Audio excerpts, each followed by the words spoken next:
Complicated lah, penat lah. Bila kita kata penat tu sebenarnya dia lebih kepada niat kita dulu. Niat kita dulu. Apa niat kita sebenarnya kan?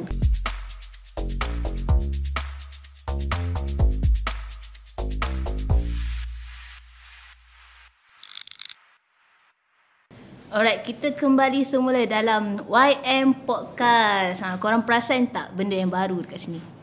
Ada tak bau-bau kedai ke kan? Ya, kita sekarang YM Podcast kita dah berubah tempat. Dan kalau aku tengok, kita dah lain dah kita punya hiasan podcast kita. Baiklah, bersama dengan saya dengan tajuk hari ini ialah sukarelawan pun minta bayaran. Perlu ke sukarelawan ni bayaran ke tak berbayar?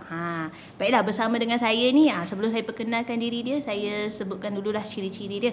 Alright, beliau adalah seorang yang dulunya adalah seorang admin manager, tapi sekarang dah pencen lah. Dia kerja sebagai sekarang ni oil and gas. Itu kerja di dapur, suri rumah. Alright, dan beliau juga adalah duduk di Petaling Jaya dan sudah berkahwin, mempunyai anak 3 orang. Dan beliau ni sebenarnya dah join sukarelawan ni dah lama dah, sejak daripada tahun 2000 lagi. Tapi bawah sukarelawan YM, iaitu squad kita bantu, baru tahun ni lah. Iaitu sasul Pak. Iaitu adalah Puan Rosirawati. Assalamualaikum Kak. Waalaikumsalam warahmatullahi taala wabarakatuh. Alright, Kak, dalam segmen ni kita nak panggil Kak sebagai apa? Panggil Kak Rozi pun boleh. Kak Rozi pun boleh. Alright. Okay, Kak Rozi, betul kan saya cakap tadi kan? Sukarelawan daripada tahun 2000, betul tak? Betul. Tapi bab yang pencen tu sedih lah.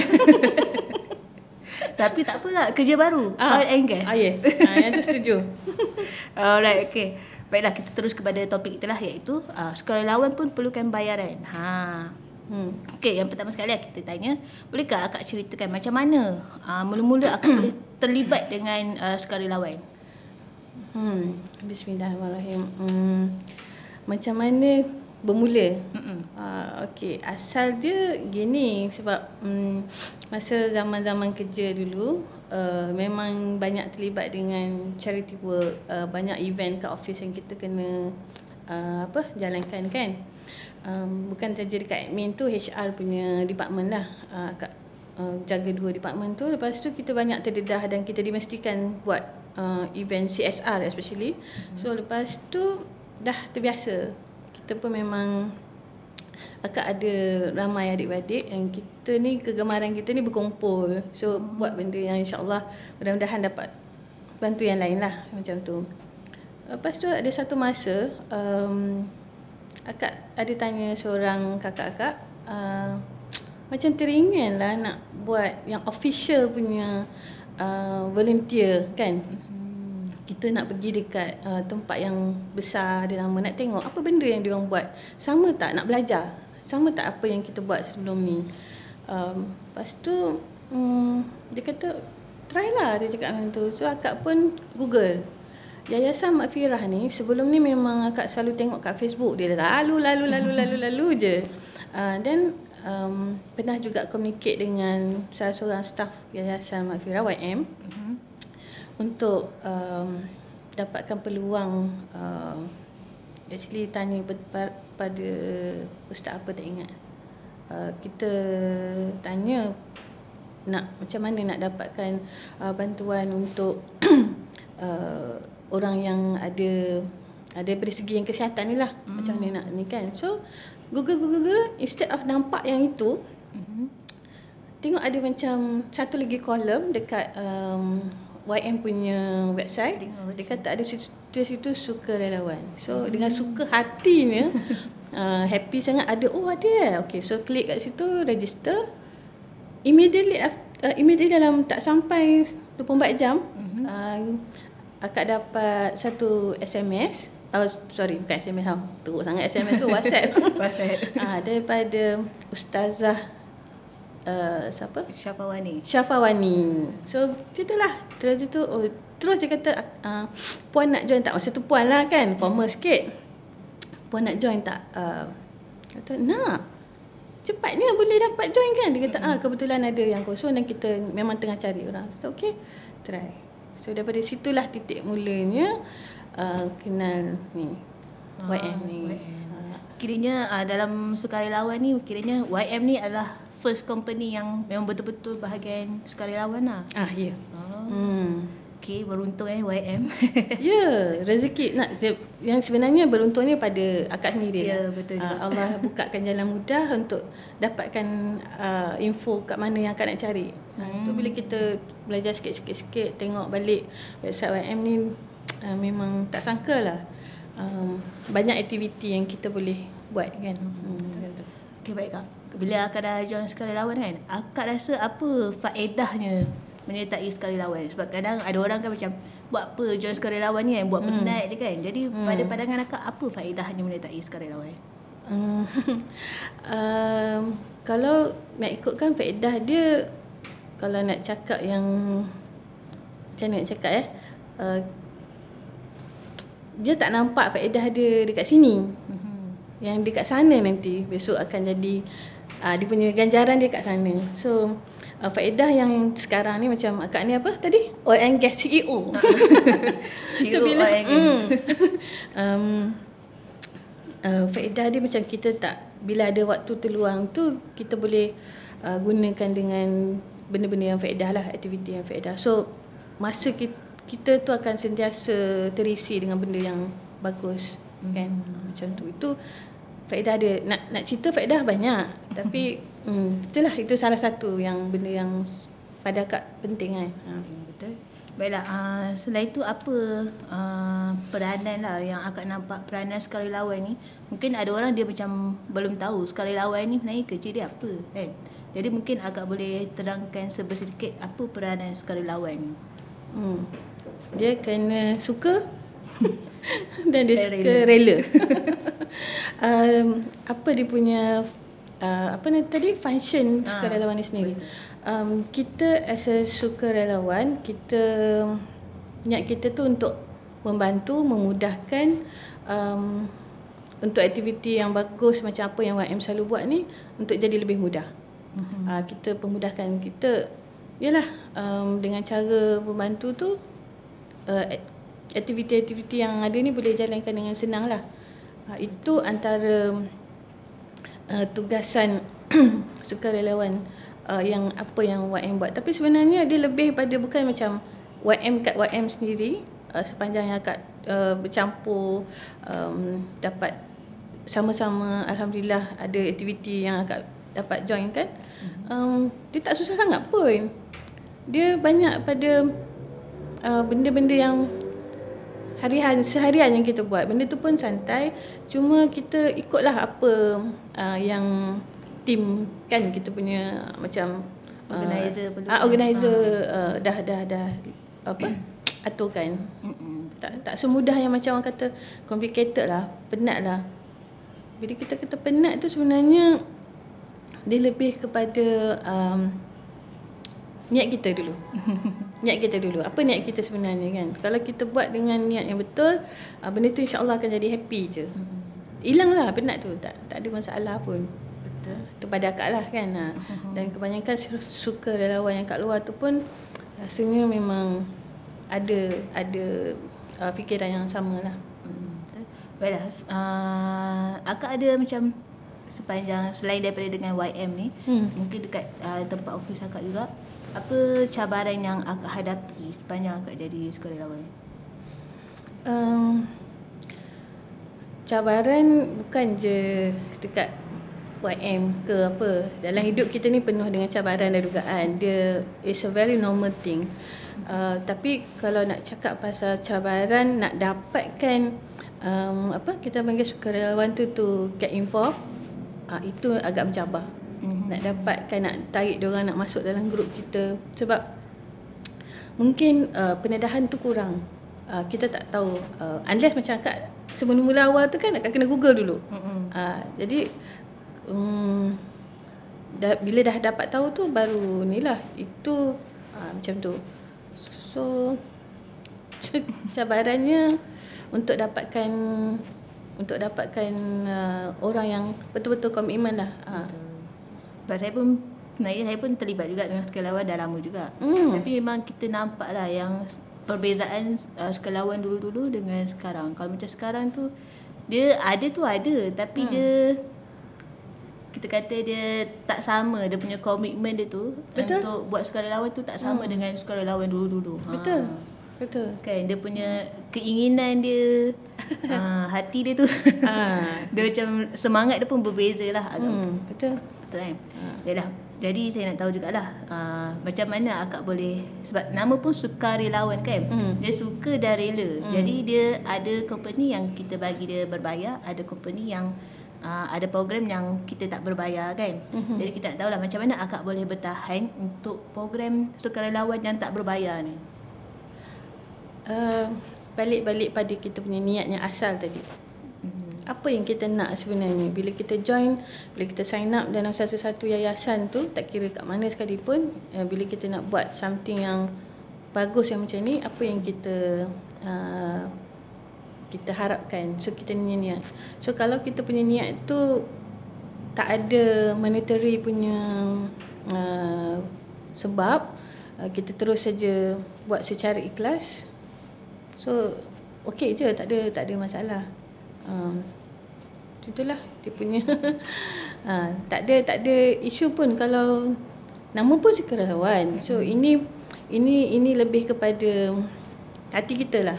So kita tak pernah, akak tak rasa yang ramai-ramai yang dalam tim SKB ni sendiri yang harapkan bayaran pun kan.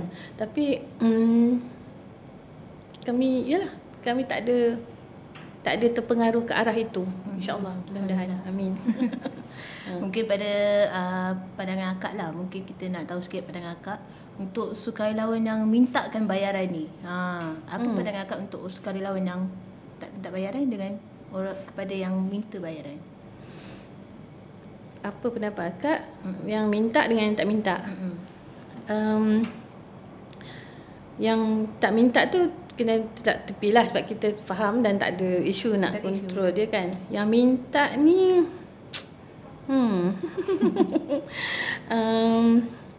mungkin dia ada sebab-sebab tertentu yang kita kena buat sedikit homework. Mungkin dia ada keperluan di situ ke apa kan. Tapi pada akak macam mana nak cakap, kita patut lebih terbuka lah. Bila kita sebut aja sukarelawan, kita sebut aja ada misi bantuan dan sebagainya, jangan harapkan apa-apa bayaran, sebab bayaran dia nanti di sana, di akhirat sana kan? Ya. Tak ada apa pun yang kita perlu kejarkan di sini, lebih baik kita kejarkan untuk yang di sana nanti, insya-Allah.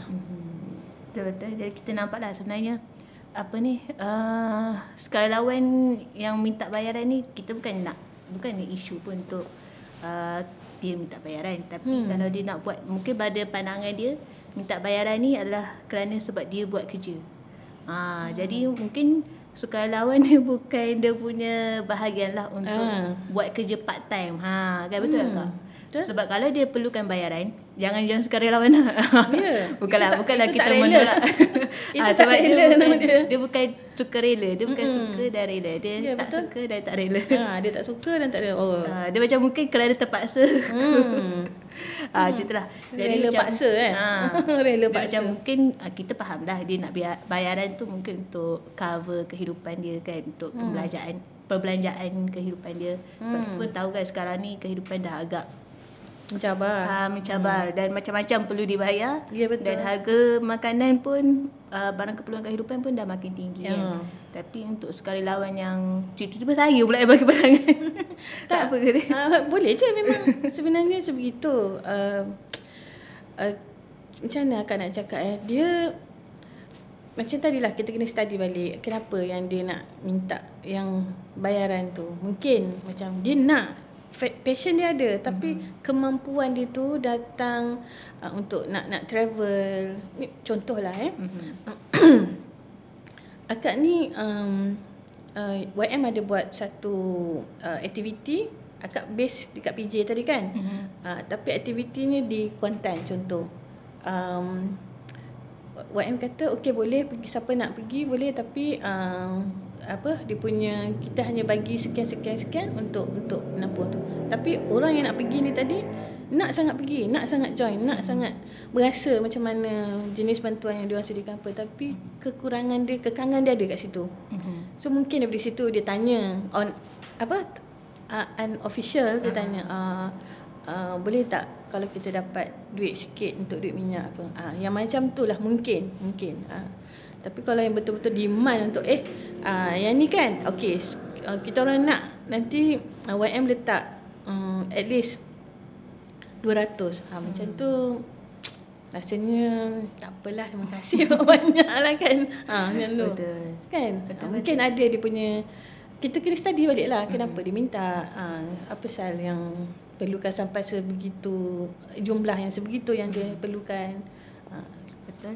Macam kalau nak jadi sukarelawan ni, dia bukannya macam okey, tak ada duit tak boleh jadi sukarelawan, bukan. Dia macam kalau minat, kalau betul nak membantu orang, boleh datang. Betul. Macam tu. Dia mesti Tapi ada kalau, jalan lah, dia mesti ada jalan. Kalau ada apa tu, kalau dapat bayaran ataupun tak dapat bayaran tu belakang cerita. Betul?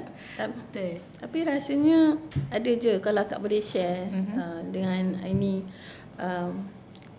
apa yang aktiviti Kak YM buat ni. Kadang-kadang kita sebagai sukarelawan tadi ni, kadang-kadang terkejut tau. Tiba-tiba balik, ustaz kata nanti sekejap nanti kita akan ada sikit sagu hati. Betul betul kan? Macam tak payah pun tak apa, sebab memang kita ni kan, kita yalah seikhlasnya kita nak join the team, nak buat apa yang kita suka, kita minat. Tiba-tiba tak ada minta pun. Masa dalam kita punya discussion tu tak ada pun sebut kata okey lepas habis aktiviti ni nanti ada sekian-sekian allowance lah contoh kata. Tak ada pun, tiba-tiba kita terus dibagi je. So nak cakap apa tu? Kan? Macam itulah. Kadang-kadang macam apa ni, kita memang tak expect benda tu dapat kan. Macam kalau dapat tak alhamdulillah. Rezeki jangan tolak. Betul. Tapi kalau tak dapat tu pun kita janganlah tak dapat bayaran. Tak, kita kena letak kat mindset macam ni je. Pada akak lah kan. The moment kita join je mana-mana yayasan ataupun sukarelawan ni, kita jangan fikir langsung pun pasal tu. Itu yang akak cakap tadi, balik pada niat kita. Apa niat kita sebenarnya nak duduk. Kalau kata nak duit, cari kerja yang betul-betul. Bekerja, apply betul-betul kat HR dekat YM. Itu mungkinlah dapat gaji, akak tak tahu. Mesti dapat gaji lah as a staff kan. Tapi kalau nak bila kita ajak aktiviti apa semua, tiba-tiba nak demand untuk payment, rasanya itu kurang tepat lah. Betul. Yalah, tapi mungkin untuk orang yang tak pernah join sukarelawan ataupun yang baru nak join, kena cubalah. Kena cuba untuk jadi sukarelawan ni. Mungkin dari segi mata kasar dia mungkin kena macam penat kerja sukarelawan. Tapi sebenarnya bila kita dah join kan, dia macam ada satu perasaan lain, dia macam mencucuk. Serius, akak bangga tau. Akak bangga bukan apa. Macam bukan semua orang dapat rezeki yang macam ni. Tahu? Dia bukan semua orang yang macam kadang-kadang apply, kadang-kadang even kita ni yang SKB ni sendiri, kita nak pergi join aktiviti tu, kekangan masa yang lain pula. Jadi bila kita macam ni semua rezeki, so jangan demand sangat lah. Betul. Mungkin akak boleh cerita sikit kot apa untuk menarik orang di luar sana untuk menjadi sukarelawan. Mungkin akak boleh ceritakan sedikit pengalaman pahit ataupun manis sepanjang akak jadi sukarelawan. Pahit dulu lah ya. Pahit dulu, betul. Pahit, pengalaman pahit tu sebab bukan sebab ialah ke bila tak dapat nak join satu-satu aktiviti yang YM jalankan. Tu akak sendiri. Contoh hari tu ada buat apa yang jogging sambil vlogging tu. Vlogging. Rasa macam ya Allah, ruginya, ya Allah macam sebab kebetulan masa tu memang ada clash dengan aktiviti lain. So tak dapat nak join. Itu pengalaman pahit lah. Dia lebih pada geram sebenarnya. Geram sebab tak dapat join. Lepas tu pengalaman manis tu banyak lah. First kali pengalaman rezeki yang Allah bagi, dapat jadi salah seorang daripada SKB. volunteer dekat YM. Itu satu rezeki yang tak semua orang dapat. Yang keduanya pengalaman manis yang sangat-sangat manis bila dapat join aktiviti SAQ SAQ. SAQ. Yang camp tu. Yang jadi lawak dia sangat-sangat lah macam astagfirullahalazim. Sebab yalah dah lama tak ikut camp yang tidur bermalam tu kan. It was very very fun. Lepas tu penuh dengan aktiviti. Itu satu yang paling tak boleh nak lupa lah. Akak kan kena jaga budak-budak kat dalam dorm tu.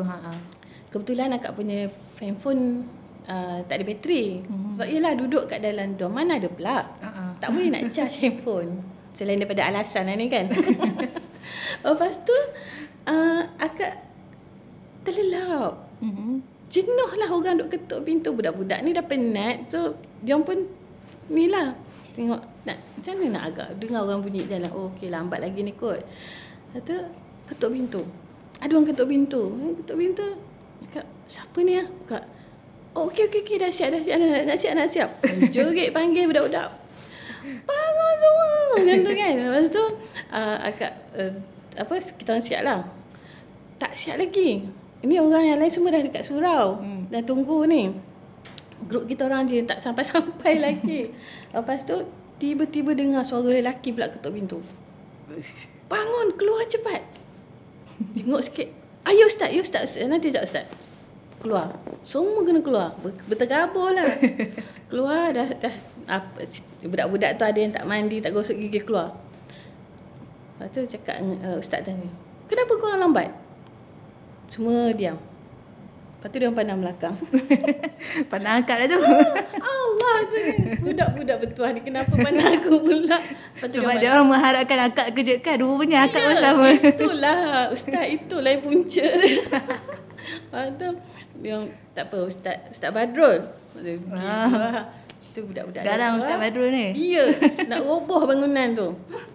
Tak cakap Ustaz, tak boleh lah kita kena aku lah. Nasib baik budak-budak tu tak kena denda. Tapi bunjerit kena habis kena marah. Ustaz, janganlah marah budak-budak tu. Sebenarnya akak yang silap. Akak yang bangun lambat sikit tadi. Oh, tu kita duduk kikik gelak Ustaz kata sebenarnya tadi akak yang kena denda bukan budak-budak. Dan itulah, that was very fun. Banyak aktiviti tu kita tak rasa masa tu berlalu cepat. Excitednya bukan akak je. Anak-anak yang tukar hantar mami ni pergi tempat tu. Lepas tu balik pun dia orang ambil. Dia kata, mami seronok ke? Macam dia, of course seronok kan. Itu yang memang the best moment lah. Tapi bagus jugalah sebabnya anak-anak akak pun macam support je akak. Dia orang alhamdulillah tiga-tiga tu yalah rezeki akak lah dapat anak-anak yang faham mami dia macam mana. Dia orang pun memang galakkan lah. So macam tu. Alright, kita dah di hujungnya. Mungkin agak boleh ada ucapan sikit lah untuk buat sukarelawan di luar sana. Bukan saja di Yayasan Mahfirah, mungkin di sukarelawan yang baru nak join ataupun yang dah lama join. Mungkin akak ada ucapan untuk mereka? Dia bukan ucapan lah. Dia lebih kepada akak punya harapan pada semua yang masih belum join lagi, mana-mana yang belum join sebagai official sukarelawan ni, try dulu. Try tengok, feel, rasakan dulu dia punya nikmat dia tu. Lepas tu baru kita boleh jangan judge. Mana-mana sukarelawan kat mana-mana tempat sekalipun dia ada dia punya macam mana orang kata, kelebihan dan kekurangan. So berbalik-balik pada kita, niat asal kita tu kenapa kita nak jadi sukarelawan. InsyaAllah all the way kita akan enjoy the process. Along the way tu mesti ada banyak sangat benda yang kita belajar. Dan insyaAllah setiap langkah yang kita buat tu Allah janjikan something yang bagus untuk kita, insyaAllah. InsyaAllah, insyaAllah. Baiklah, itulah dia nasihat daripada Kak Rozi. Kan nasihat, bukan. Tapi mungkin kita boleh ambil lah nasihat tu kan. Sebabnya dia macam pesanan juga kepada sukarelawan ni. Buat benda tu sebenarnya happy je. Kalau macam ada kawan-kawan saya tadi tiba sambung balik podcast kita ni, macam tak habis kan. Okay, macam kalau ada kawan saya macam tanya kan, kita selit sikit lah. Kalau macam ada kawan saya tanya apa ni, kau tak penat ke kan? Hari kerja dah Isnin sampai Jumaat. Lepas tu Sabtu Ahad kerja lagi. Ataupun macam join sukarelawan. Lepas tu macam nak kata penat tu dia macam susah nak cakap penat. Sebab dia kita enjoy buat benda tu. Ya, Dia macam benda tu sebenarnya memanglah memenatkan. Kalau dah dari pagi sampai ke petang kita buat program, kita join program sukarelawan kan. Tapi dia macam kita enjoy, kita jumpa orang luar, kita jumpa orang baru, kita borak, kita tahu kisah kehidupan diorang. Kadang-kadang tu kita boleh ambil kisah kehidupan mereka tu untuk macam panduan untuk kita. Ya, betul. Setiap apa yang jadi tu Allah datangkan dengan sebab lah. Sama ada dia nak bagi kita ilmu ataupun dia nak ingatkan kita macam tu. So tak ada benda yang sia-sia, insya-Allah. Macam dalam hadis Nabi juga, kalau kita translate lah yang terus ke Melayu, Allah dah cakap lah, barang siapa yang mempermudahkan urusan orang lain, Allah akan pemudahkan urusan dia. InsyaAllah sukarelawan ni kita memang mempermudahkan urusan lain. Kita bantu orang, macam contoh mesti bantuan ke apa kan, kan kita bantu diorang. Lagi-lagi yang dah terima musibah kan, InsyaAllah doa mereka mungkin lebih makbul daripada kita kan. Jadi kita ni sebenarnya kena kutip doa daripada mereka ni buat banyak. Itulah yang patutnya kita kena ingat. So macam mana nak explain kat orang pun payah. Not until diorang masuk, join sekali, tengok apa yang ada. Contoh macam hari ni punya YM ada buat nak panggil apa ni aktiviti kan, wanita. Aktiviti lah. Aktiviti kan. So siapa sangka, sebab kita punya selama hari ni kita tak tahu.